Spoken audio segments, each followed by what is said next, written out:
இங்கே இருக்கக்கூடிய சகோதர சகோதரிகளுக்கும் என்னுடைய வணக்கத்தை தெரிவித்து,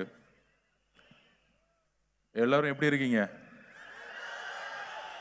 உற்சாகமா இருக்கோமா? எலெக்ஷனுக்கு ரெடி ஆயிட்டோமா? ஆரம்பிச்சாங்க. அண்ணாக்கு அப்புறம் கலைஞர், ஸ்டாலின், உதயநிதினு வரிசையா குடும்பமா ஆரம்பிச்சு, ஆனா இன்னைக்கு ஃபைனலா இந்த 26ஓட திமுக ஒருத்தர் வரணும்ல. எம்ஜிஆருக்கு அப்புறம் எங்க தலைவர் வந்துட்டாரு.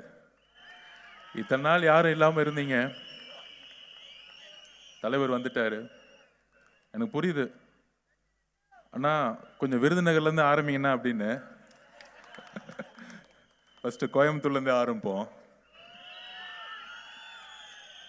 கோயம்புத்தூர் 2021 வெற்றி ஒட்டுமொத்தமா அதிமுகவுக்கும் பிஜேபிக்கும் கிடைச்சிச்சு.